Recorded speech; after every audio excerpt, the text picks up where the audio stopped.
Recorded live with little or no editing. It's Defense Up. I'm Run 7. How you doing? Today we're going over AVioletMind's defense. They're about 2 million in Plat 2 of Crucible. And we're going to be talking about ineffectual teams and teams that are a liability at this level. As you approach Plat 2, Plat 3, you need to really be honing in your defenses. So we're going to be getting rid of some stuff and talking about what may or may not work on a defense. Earlier, we had Jgiusti on the phone, and we had chat giving us some ideas. So remember, if you don't like the ideas I'm pitching, you can blame them. All right, we grade on 5 different criteria: who you're using, their placement, their power levels, their ISOs, and what kind of mood I'm in. We have the Hero Asgardians in room 1. Now, here's the thing.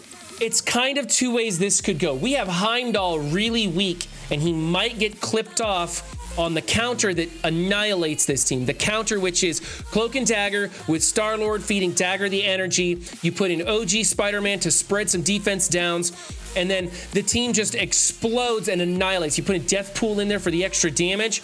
It deletes this team in like 4 moves. They don't even take a turn. It's super efficient, and that makes the Hero Asgardians a liability. However, with Heimdall being so small, he might get destroyed when Spider-Man throws the defense downs across there. That'll trigger the Valkyrie passive, and that ruins the whole thing, and then you're in trouble. But you could probably do some things to get some defense downs on the right people, still go in with a very similar hybrid and destroy this team without triggering that passive, without killing Heimdall. So I think it still might be a liability. So there's 2 things you could do. You could remove the whole team and go with something else. Wait for a better season of Crucible, not this Age of X nonsense that we're all so sick of, and bring them back. Or you could start building up the rest of your Asgardians, making your total power level a bigger number, forcing them to come in with that big counter, which is going to be really hard not to kill Heimdall. And then, by the way, you should probably just move Heimdall right into the middle of this team.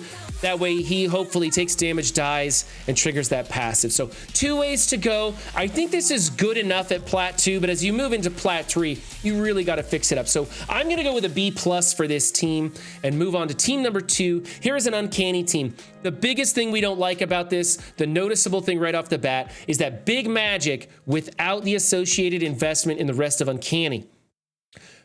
Storm is kind of the backbone of this team. She needs to be as big or bigger than Magic. Magic's there to help give the charges to Storm. We've got Beast there to give charges to Storm as well. One thing I don't like about Beast is that the Axemen team is a great team in Crucible right now, and I think you should be running some sort of a variant of the Axemen on defense, or maybe offense. I think defense is the way to go for that. But I think Beast is kind of wasted here. Storm's going to get enough charges from Magic. I do like the Cyclops synergy that goes on with Phoenix and Magic and the speed and all that stuff. So the rest of the team is great, but I think we should probably replace Beast with Psylocke. She's going to be disgustingly good on this team, especially because you're probably going to be taking her to Teal Gear. What needs to happen, though, is you need to put a bigger investment in Magic for sure, maybe in Phoenix, but not necessarily. There's something to be said about having a small Phoenix and a big I'm sorry, did I say Storm? Major investment in Storm, a minor investment in Phoenix. When Phoenix dies, she brings in the Dark Phoenix, and then when the Dark Phoenix dies, Magic brings in an even bigger Dark Phoenix.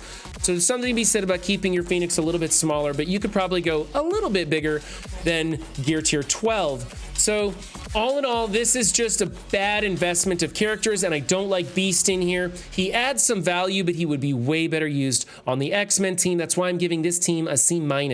All right, this team is hot trash.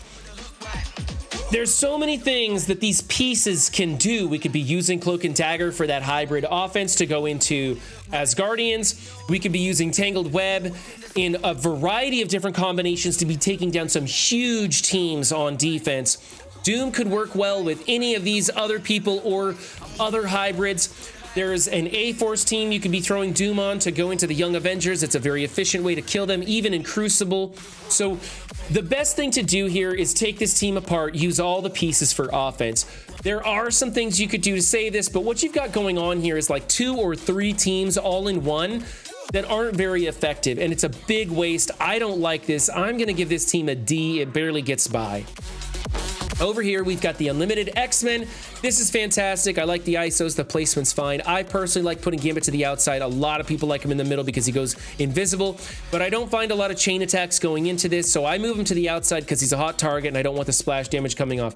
That's okay, though. I'm going to give this team an A. There are some opportunities, though. If you're going heavy on offense, you can usually spare some speed meta adjusting characters like Emma or Cable. You could throw Cable in here in place of Phantom X.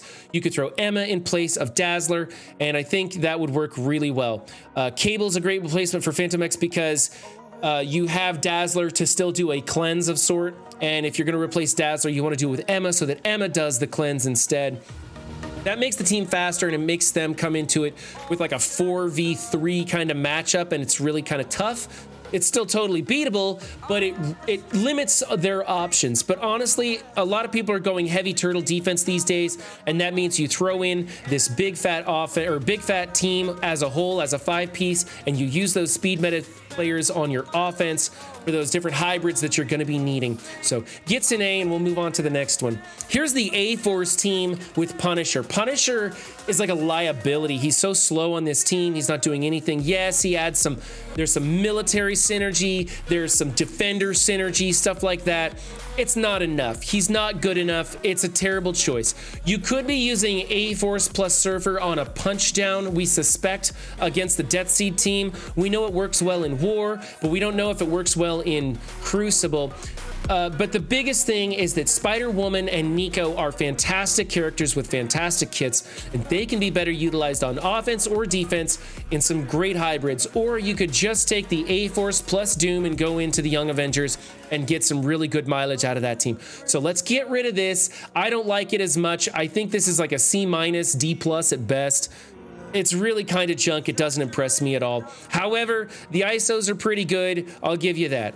Moving on to room 6. This is the Gamma in 6. Now, the ISOs on an individual basis are okay, but as a team, if we're gonna make Green Hulk a healer, I think you should go full healer on the entire team. Let's change Red Hulk and Green Hulk to strikers, however, for this comp, because you have 2 skirmishers and a raider left over for a lot of vulnerables, and your Green Hulk is 6x7. He's going to be putting out a lot of damage, so make him a striker. Your Red Hulk, unfortunately, doesn't have enough stars, which causes a lot of issues. This team might actually still be susceptible to a big uncanny counter. Probably not, but it's something to think about. You're going to want to get the stars on that Red Hulk as soon as possible. Make him a striker for the extra damage with the Tales of Legends Age of X combo bonus to Red Hulk. He is absolutely doing a ton of damage, and you want to make him a striker to capitalize on that opening maneuver of his. Now, here's something else you could do entirely. We're breaking up a lot of teams and talking about stuff. We talked about putting Psylocke back on that earlier team. That would leave a space on your Death Seed team, and it would be a great place for you to put Death Seed and Red Hulk in here. That would be fantastic. And then over in this room, when you're getting rid of this, you could put the remainder of your Gamma with somebody like Thor, or even better, Captain America. That Rebirth team is looking pretty sexy. Not a lot of people want to invest in it right away because it's not totally necessary, but eventually you'll probably have to build that. So you could put in Captain America with the Gamma team as all healers, and it would be a fantastic bio room team, leaving your Death Seed team with Red Hulk in here. Now, Red Hulk may not be able to kill as many people on his opening maneuver. The idea between that Death Seed Red Hulk is that Magneto clumps them all together. Red Hulk smashes the brains out of him on his opening maneuver.